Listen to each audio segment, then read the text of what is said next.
ఎప్పుడైనా గుర్తుపెట్టుకొని ఈ పాయింట్ రాసుకొని, మీరు ఎప్పుడైనా సరే డిస్టర్బ్ అవుతున్నాను, శోధించబడుతున్నాను, అది ఐహిక విచారాల వల్ల కావచ్చు, అంటే శరీర సంబంధమైన విషయాలు కావచ్చు, లేకపోతే నీ జీవన సంబంధమైన విషయాలు కావచ్చు, లేకపోతే నీ హెల్త్ ఇష్యూస్ కావచ్చు, లేకపోతే నీ ఫ్యామిలీలో అల్లర్లు కావచ్చు. కొన్ని కుటుంబాల్లో పాపం మంచోళ్ళే, అందరూ మంచోళ్ళే, కానీ తరచు గొడవలు గొడవలు గొడవలు గొడవలు గొడవలు, ప్రశాంతత ఉంటుంది ఇళ్లలో. కొంతమంది అలా ఇబ్బంది పడుతూ ఉంటారు. ఏమనుకుంటారో తెలుసా? ఈ గొడవలకు మూలం ఏమనుకుంటారు? మా ఆయన బుద్ధి మంచిది కాదు అనుకుంటుంది భార్య. నా భార్య పనికి మాలింది కాబట్టి గొడవలు అనుకుంటాడు భర్త. విచిత్రం ఏంటంటే ఇద్దరు మంచోళ్లే, కానీ మధ్యలో వాడు చేరాడు సైతాన్. దురాత్మలు చేరినాయి, కయ్యాలు పెట్టేదాయి. అన్ని పనులు ఒకే ఆత్మ చేయదండి. మనుషులలో లైంగికేచ్ఛలను రెచ్చగొట్టే దయ్యం ఒకటి ఉంటుంది, అల్లర్లు పెట్టే దయ్యం ఒకటి ఉంటుంది, ఆత్మహత్యలకు రేపే దయ్యం ఒకటి ఉంటుంది, దుర్వ్యసనాలకు రేపే దయ్యం ఒకటి ఉంటుంది. దేని డ్యూటీ దాందే. మిలిటరీలో నౌకాదళం, నేవీ, విమానదళం, ఎయిర్ ఫోర్సు, అలా రకరకాల దళాలు ఉంటాయిగా, ఎవరి డ్యూటీ వాళ్ళదే. అట్లాగే వీడి దయ్యాలను కూడా విభజించాడు అన్నమాట. అన్ని దయ్యాలు ఒకే పని చేయవు, ఒక్కో దానికి ఒక్కో డ్యూటీ. కొన్ని దయ్యాలు మనుషుల్లో దుర్వ్యసనాలను రెచ్చగొడతాయి, కొన్ని మనుషుల్లో లైంగికేచ్ఛలను రెచ్చగొడతాయి, కొన్ని దయ్యాలు విపరీతమైన కోపాన్ని రెచ్చగొడతాయి. ఆ కోపం వచ్చినప్పుడు ఎంత పనైనా చేస్తారు వాళ్ళు. నియంత్రణ ఉండదు కోపంలో. తర్వాత చాలా బాధపడతారు. కోపం వచ్చింది, ఇంట్లో విలువైన సామాన్లు అన్నీ పగలగొడతాడు. మళ్ళీ అవన్నీ కొనాలంటే మళ్ళీ అప్పులు చేయాలి వాడు. మళ్ళీ ముసుగేసుకొని కూర్చుంటాడు, ఆ మొక్కలు అయిపోయినాయని ముందు పెట్టుకొని. అంటే కోపంలో నియంత్రణ కోల్పోయిన పరిస్థితి. కొంతమందికి తరచు ఆత్మహత్యల ప్రేరేపణ. చావాలి చావాలి, చస్తే పోయిద్ది, ఈ వేదం తట్టుకోలేను అని తరచు చావును గూర్చినటువంటి ఆ ఆలోచనలు, అదొక దయ్యం. చిన్న సమస్యను కూడా భూతత్వంలో చూపించి, అసలు ఎట్లా తట్టుకుంటున్నావు నువ్వు, ఎవ్వరు నిన్ను ప్రేమించట్లా, ఎవ్వరు నిన్ను అర్థం చేసుకోరు, ఎవ్వరు నీ గురించి ఆలోచించరు, అసలు ఎందుకు బతకాలి నువ్వు, అది జాలి పడ్డట్టు మాట్లాడేది ఆ దయ్యం. చచ్చిపో చచ్చిపో చచ్చిపో చచ్చిపో. చావాలని నువ్వు ఫిక్స్ అయిపోతే ఐడియాలు కూడా అదే ఇచ్చింది, అట్లా ఈజీగా చావచ్చు. దేని డ్యూటీ అదే చేస్తుందండి. అవి పిలుచుకుంటాయి, ఉదాహరణ ఒకటి పిలుచుకుంటాయి.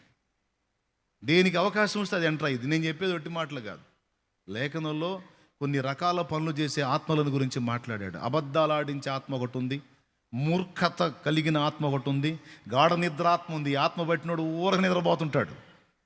స్తోత్రం. ఇక వాడికి ఎన్ని మందులు అన్నా వాడు నిద్రపోతా. ఇది గాఢ నిద్రాత్మ అన్నమాట, మూర్ఖత గల ఆత్మ. అది పట్టినోడికి ఎన్నన్నా చెప్పి నేనేనో అంటుంటాడు, అదొక ఆత్మ. అబద్ధాలు ఆడించే ఆత్మ, ఇదొక ఆత్మ. ఇదన్నీ బైబిల్లో ఉన్నాయి నేను చెప్పే. మెంటల్ ఎఫెక్ట్ తెచ్చే దయ్యం ఒకటి ఉంది, అది సౌలుకు పట్టింది. అది పట్టినప్పుడల్లా పిచ్చి మాటలు మాట్లాడతాడు, కేకలేస్తుంటాడు అన్నమాట. ఇదంతా లేఖనం చెప్పిన సాక్ష్యం. ఉన్నాయి, రకరకాలు ఉన్నాయి. కొంతమంది ఏంటంటే ఈయన తేడా అని ఆమె అనుకుంటుంది, ఆమె తేడా అని ఈయన అనుకుంటాడు. కానీ కాదు, సమస్య వేరు, ఇంట్లోకి ప్రవేశించింది వేరు. భార్యో భర్తో కూర్చోవాలి దేవుని ముందు. దేవా, ఏం జరుగుతుంది నా ఇంట్లో, ఎందుకు నా ఇంట్లో సమాధానం లేదు? నీతిమంతుల గుడారంలో సమాధానం ఉండాలి కదా. సమాధాన పాత్రులం కామా మేము? చెప్పు నాయన, నా పాపమా, నా భార్య పాపమా, నా పాపమా, నా భర్త పాపమా, ఏం జరుగుతుంది? కూర్చో. ఉండగలిగితే ఉపవాసం ఉండు. ఉపవాసం ఉండలేకపోతే కనీసం ప్రార్థనన్నా పట్టుదలగా చేయి, గురి కలిగి చేయి. ఏదైతే విషయం ముందు పెట్టుకున్నావో దాని గురించి అడుగు నువ్వు దేవుణ్ణి. మరి ఆడకపోయినాక మళ్ళీ చంచలం కలిగిస్తాడు వాడు, రకరకాల విషయాలు, వేరే ఆలోచనలు. అట్లా కాదు. దావీదు గొల్యాతుని గురి చూసి ఒకే రాయితో కొట్టినట్టు ఒకే అంశాన్ని పట్టుకొని కూర్చో. దాని సంగతి తేలిందాక ఇంకొక అంశానికి పోవద్దు. అర్థమైందని చెప్పింది? ఒకే అంశం పట్టుకొని కూర్చో, దాని సంగతి తేలిందాక ఇంకో దానికి పోవద్దు. లేదా మరి అన్ని కలిపి చేయాలి కదా అన్నయ్య అంటే, సరే ఎర్లీ మార్నింగ్ లెగుతావుగా, కొట్టు, అన్ని కలిపి కొట్టు. ఎర్లీ మార్నింగ్ రెగ్యులర్గా నువ్వు చేసే ప్రార్థనలు ఉంటాయి కదా, ఉదయం సాయంత్రం రెగ్యులర్గా చేసే ప్రార్థనలు ఉంటాయి కదా, అందులో నువ్వు అన్నీ అడుగు. అయిపోయిందా? అయినా అడిగేసావా? దేవునికి అన్ని అంశాలు చెప్పావు కదా, అవి పక్కన పెట్టి ఇవన్నీ అయిపోయినాయి కదా ప్రభువా అని పొద్దున సాయంత్రం రెగ్యులర్ ప్రార్థన నువ్వు చేసావు అన్ని అంశాలు. కనీసం మధ్యాహ్నం పూట కూర్చో నువ్వు, నాయన అసలు మా ఇంటి సంగతి ఏందని నువ్వు నాకు చూపించు, ఇందులో ఏం జరుగుతుందనే నా బయలుపరచు నా తండ్రి. ఎవరి తప్పు? ఏం జరుగుతుంది? నా ఇల్లు ఎందుకు ఇట్లా శాపగ్రస్తం అవుతుంది? మా బుద్ధిహీనత, లేకపోతే ఏదన్నా తాంత్రిక విద్య జరిగిందా, మాంత్రిక ప్రయోగం ఏమైనా జరిగిందా, డెవిల్ ఎఫెక్ట్ ఏమైనా పనిచేస్తుందా?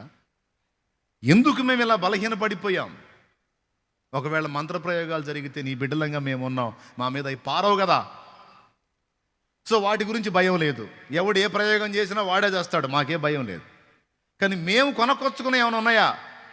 మా బుద్ధిహీనమైన పాపాల ద్వారా, మా వెర్రిమొర్రి క్రియల ద్వారా మేము తెచ్చుకున్న దరిద్రాలు ఏమైనా ఉన్నాయా? మాకు బయలుపరచుతాను దేవుని ముందు కూర్చో. ఖచ్చితంగా అది అవుననో కాదనో నీకు దేవుడు స్పష్టపరుస్తాడు. స్పష్టత వచ్చిందాక నువ్వు లేవద్దు, ప్రార్థన మానొద్దు. అదే అంశం కోసం నువ్వు ప్రేయర్ చేయాలి. ఉద్యోగ ప్రయత్నంలో ఉన్నావు, ఉదయం సాయంత్రం రెగ్యులర్గా నువ్వు చేసే ప్రార్థనలు నువ్వు చేస్తావు. ఒక టైంని దానికి కేటాయించి అచ్చంగా అదే అంశం కోసం ప్రార్థన చేయాలి. ఉద్యోగం నాకు కావాలి, నేను నా ఫ్యామిలీని ఎలా బతికించుకోవాలి నాకు తెలియదు, ఈ అంశం కోసం నేను చేస్తున్నా ఇప్పుడు. అది భర్త మారాలి, ఆయన రక్షింపబడాలి. ఉదయం సాయంత్రం చేసే అంశాలు రెగ్యులర్గా చేసేయి. భర్త కోసం అచ్చంగా ఆ పేరు దేవుని ముందు పెట్టి అతని సంగతి ఏందని కూర్చో. ఆ సంగతి అటో ఇటో తేలిందాక మాత్రం ఆ పట్టు వదలొద్దు. ఇక నువ్వు అప్పుల సంగతి అంటావా, ఇంట్లో గొడవల సంగతి అంటావా, ఇక నువ్వు ఏ ప్రయత్నం కోసం ఏ దాని గురించి నువ్వు అడగాలనుకున్నావో పర్టికులర్ అంశం విషయంలో మాత్రం నువ్వు మళ్ళీ అటు ఇటు పోకుండా ఆ పాయింట్ మీదే కూర్చో నువ్వు దేవుని ముందు. ఎంతమందికి అర్థమైంది? మళ్ళీ చెదిరిపోవద్దు. అన్ని అంశాల కోసం చేయాలి కదా అన్నయ్య అంటే పొద్దున్న చేయి, సాయంత్రం చేయి, నీకు ఇంట్రెస్ట్ ఉంటే, దేవుడు నీకు ప్రేరణ ఇస్తే. కానీ నువ్వు ఎదుర్కొంటున్న శోధనల విషయంలో మాత్రం దానికి ఒక ప్రత్యేక సమయం కేటాయించి రోజు దాని గురించినటువంటి విన్నపం అయితే దేవుని ముందుకు నీ దగ్గర నుంచి వెళ్ళాలి. అంటే ఒక గురి కలిగిన ప్రార్థన అంటారు దాన్ని. ఈ విషయం నాకు బయలుపరచమని కూర్చున్నాడు దానియేలు గ్రంథం 10వ అధ్యాయంలో దానియేలు, నాకు దర్శనం వచ్చింది, దాని భావం చెప్పు అని కూర్చున్నాడు. కానీ ఇంకా వేరే విషయాలు ఏం అడగల. అడిగినట్టుంటే నాకు చెప్పండి ఏమయ్యా. కానీ మనం ప్రార్థన అనిపోతే ఏం చేస్తాం? ముందు ఇక ఎక్కడెక్కడి అన్నీ తీసుకొచ్చి ఎకరువు పెట్టి ఆమేన్ అంటాం, అడ్రస్ లేకుండా పరిగెత్తుతాం. అవునా కాదా? మన ప్రార్థనలు ఇలా ఉంటాయి. కానీ దానియేలు ప్రార్థన అలా ఉండదు. ఏదైతే అంశం ముందు పెట్టుకున్నాడో దాని సంగతి తేలిందాకా కూర్చుంటాడు. నెబుకద్నెజరుకి కల వచ్చింది, కల మర్చిపోయాడు. ఆ కల దెబ్బకి అదురుపోయాడు, మర్చిపోయాడు. అంటాడు తన ఆస్థానంలో ఉన్న వాళ్ళని పిలిచి, రే బాయ్, మీరందరూ మంచి పనోళ్ళు కదా, పండితులు కదా, నాకు ఒక కళ వచ్చింది, కళ ఏందో గుర్తులేదు, ఆ కళ చెప్పాలి, దాని అర్థం కూడా చెప్పాలి మీరు అంటాడు. మరి బాబా కళ చెబితే అర్థం చెబుతాం, కళ కన్నది నువ్వు, మేం కాదు. ఏం కనపడిందో ఏం వచ్చిందో నువ్వు చెప్పాలి, చెబితే దాని యొక్క మర్మం ఏదో మేము చెప్తాం. అంతేగా నువ్వు కళ కానీ ఆ కళ ఏందో మమ్మల్ని చెప్పమంటే మేము కనలేదుగా ఆ కళ. దేవుడు తప్ప దీనికి సమాధానం ఎవరు ఇవ్వలేరు మహారాజా అన్నారు. అట్టయితే ఎందుకురా మిమ్మల్ని మేపటం నా ఆస్థానంలో, మొత్తాన్ని వేసేయమన్నాడు. ఇట్టి శాసనం దానియేలుకు కూడా తెలిసినప్పుడు అధికారి దగ్గరికి వెళ్ళి రాజుగారు పర్మిషన్ ఇస్తే, కొంచెం టైం ఇస్తే రాజుగారు కన్నా కళ దాని భావం రెండు నేను చెప్తానన్నాడు దానియేలు.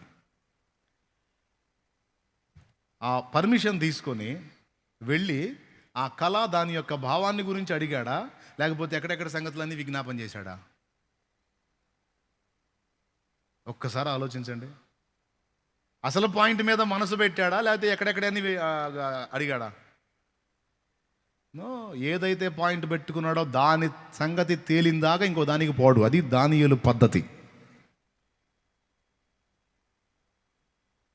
యేసయ్య ప్రార్థించినా అంతే, భక్తులు ఎవరు ప్రార్థించినా అంతే. ఇది మనకు తెలియదు.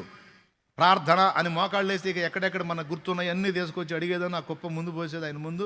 ఏ సునాములు అడుగుతున్నాం తండ్రి, ఇది తెయ్యి, లేకపోతే లేదు ఏ సునాములు ఆమెన్ హో అని లేచిపోతారు. ప్రార్థన అనగానే ఎక్కడెక్కడ అన్ని తీసుకొచ్చి ఒక కుప్ప పోయాలనేదే మనకు తెలిసింది.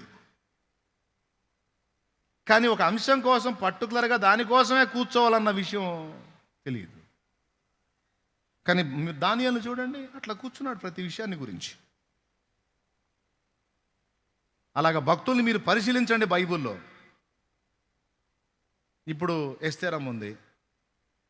ఎస్తేరమ్మ రాజుతో నీవు మాట్లాడమని ప్రార్థన చేసి ఉంటుందా? ఇంకేమేం చేసి ఉంటుంది? నేను వెళ్తున్నాను, నేను వెళ్ళి రాజు ముందు నిలబడ్డప్పుడు రాజు తన దండమును నా వైపుకి చూపి నన్ను బ్రతకనియాలి, హామానుగాడి దినం చేయాలి. దేవునికి స్తోత్రం. రాజు నన్ను బ్రతకనియాలి, హామానుగాడికి పిండం పెట్టాలి. సో నాకు సహాయం చేయి ప్రభు అని 3 రోజులు ఫాస్టింగ్ ఉండి గోజాడి. అదే పాయింట్. బైబిల్లో మీరు పరిశీలించండి. ఒక విషయాన్ని వారు ముందు పెట్టుకొని దానికోసం ప్రత్యేకంగా, సార్వత్రికంగా అన్ని అంశాల కోసం చేసే ప్రార్థన సమయం అది వేరు. అది చెయ్యి. ఆ విజ్ఞాపనకు ఆ విజ్ఞాపన వెళ్ళాలి, అది ఆగకూడదు. అన్నీ కలిపి చేస్తాంగా. రాజుల కొరకు, అధికారుల కొరకు, దేశం కొరకు, నశించిపోతున్న ఆత్మల కొరకు, సంఘాల కొరకు, సేవకుల కొరకు, వారి సాక్ష్యాల కొరకు, కుటుంబాల కొరకు, శాలెమన్న కోసం ఇవన్నీ చేస్తారుగా. వాటిని ఆపొద్దు, మళ్ళీ అది కంటిన్యూ అవ్వాలా. తర్వాత నువ్వు ఏ విషయాలలో ఇబ్బంది ఎదుర్కొంటున్నావో, లేకపోతే నీకు సంబంధించిన వారు వేటిని ఎదుర్కొంటున్నారో, ఒక రోగికి స్వస్థత కూడా దేవుడిస్తాడు. ఉదాహరణకి మీ ఇంటి పక్కన ఎవరో ఒక ఆయన పేషెంట్ అయి ఉన్నాడు, ఇబ్బందిగా ఉన్నాడు. నేను చెబుతున్నా, పట్టుదల బట్టి కూర్చో. అదే నేమ్తో ఆ పర్సన్ విషయంలో నువ్వు సమాధానం ఈ ప్రభువాన్ని కూర్చో. నువ్వు దేవుని గోజాడు. అదే పాయింట్ పెట్టుకొని అది అటో ఇటో తేలిందా గోజాడు. ఖచ్చితంగా ఏదో ఒక రిజల్ట్ దేవుడు ఇస్తాడు నీకు.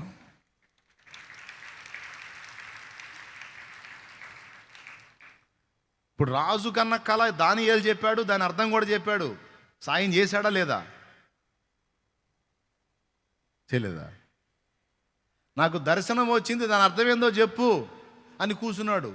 దానియేలు 10వ అధ్యాయంలో దేవుడు గాబ్రియేల్ని పంపించాల్సి వచ్చింది. ఆ దర్శన భావం చెప్పడానికి గాబ్రియేల్ బయలుదేరి వస్తే పారసీకుల అధిపతి వాడు ఆయన అడ్డగించాడని ఉంది, గాబ్రియేల్ని అడ్డగించాడని ఉంది. మిఖాయేలు వచ్చి హెల్ప్ చేస్తే తర్వాత ఆయన వచ్చాడు. 21 రోజు ప్రార్థనకు జవాబు ఆగింది. అయితే ఎంత మొండోడండి, నాకు తెలియదు, నువ్వు నాకు దాని వివరణ ఇచ్చిందాకా నేను వదిలిపెట్టను అని కూర్చున్నాడు. అది పట్టు. స్నానపానాదులు 21 రోజు నీళ్లు కూడా పోసుకోవాలా, మరి దారుణం. కావాలంటే మీరు చదవచ్చు, నేను చెప్తున్నానా నా సొంత మాటలు. దానియేలు గ్రంథంలో ఉందా? దానియేలు గ్రంథం 10వ అధ్యాయం 2వ వచనం చదవండి. స్నానాభిషేకములో చేసుకోలేదు. స్నానాభిషేకం అంటే నీళ్లు పోసుకోలేదు, నూనె పోసుకోలేదు, 2 చేయాల. అంటే 21 రోజు పిచ్చోళ్ళగా అక్కడే కూర్చున్నాడు. నెహెమ్యాని కూడా మీరు చూడండి, ఏదైతే ఉందో మెయిన్ దానికోసమే ప్రార్థన చేస్తాడు. రాజు దగ్గరకు పోతున్నాను, ఇతని మనసుని కదిలిచ్చయ్యా అంటాడు. ఇదిగో ఇక్కడ ఈ విషయంలో నాకు సహాయం చేయయ్యా అంటాడు. ఈ విషయంలో వాళ్ళు మమ్మల్ని ఎగతాళి చేస్తున్నారు, సాయం చేయయ్యా అంటాడు. 21 రోజు మొండిగా కూర్చున్నాడు. ఆ దర్శన భావం చెప్పాలా నీకు, ఎక్కడెక్కడైనా చేయలా కూర్చున్నాడు అంతే. నాకు తెలీదు, చెప్పు నువ్వు దర్శనం భావం చెప్పు నాకంటే దూతను పంపాల్సి వచ్చింది. 21 రోజు శత్రువు అడ్డగించినప్పటికీ నేను లేవలా. నాకు తెలీదు, నువ్వు పంపించకపోతే నేను లేవను, అవసరమైతే ఇంత అయిపోతాను. అంటే గాబ్రియేల్ వచ్చి 21 రోజులప్పుడు దానియేలు నీవు బహుప్రియుడు అని చెప్పి ఆ దర్శన భావాన్ని వివరిస్తాడు. ప్రియులారా, ఎందుకు ఈ మాట మీకు ఇంతగా నొక్కి చెబుతున్నానంటే తెల్లవారేసరికి మర్చిపోతారని అనే, జీవితంలో మర్చిపోకూడదని. దేవునికి స్తోత్రం కలుగును గాక. దయచేసి మీరు చదువుకున్న వాళ్ళైతే పెన్ను నోట్స్ మీకు అందుబాటులో ఉంటే రాసుకోండి ప్లీజ్, గుర్తు రాసుకోండి. నిజంగా దేవుని కార్యాలు చూడగోరినట్లయితే, ఈ అంత్య దినాల్లో దేవుని యొక్క ప్రభావాన్ని అనుభవించగోరినట్లయితే ఇది పద్ధతి. ఏ విషయమైనా సరే, నువ్వు సేవకుడివా అట్లయితే ఆ సంఘ సంబంధమైన విషయాల సంగతి ఏందో తేలిందాకా కూర్చోవాలి, పరిచర్య కోసం కూర్చోవాలి. ఏ ప్రయత్నం అయితే నువ్వు చేస్తున్నావు దాని సఫలతని నువ్వు పొందినట్లు అదే అంశం మీద కూర్చోవాలి. ఒక దాని మీద మనసు పెట్టి దాన్ని సాధించిన దాకా పట్టొదలొద్దు. కానీ చాలామందికి ఇది తెలియదు. ఇలా నేను పట్టుబట్టాలి, కూర్చోవాలి, దేవుని దర్శనం పొందాలి, దేవుని వాక్కు పొందాలి, దేవుని దగ్గర నుంచి జవాబు పొందాలి అనేది తెలియదు.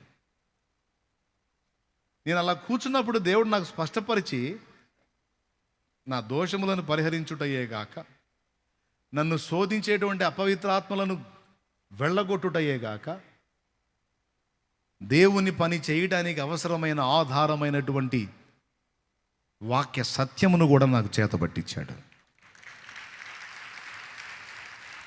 ఆయన పాదాల దగ్గర కాచుకొని కనిపెట్టుకొని గోజాడిన వారిని సిగ్గుపరిచే దేవుడు కాదు. కాబట్టి మీరు ఎదుర్కొంటున్న సమస్యలకు అసలు కారణం ఏదో తెలుసుకోండి.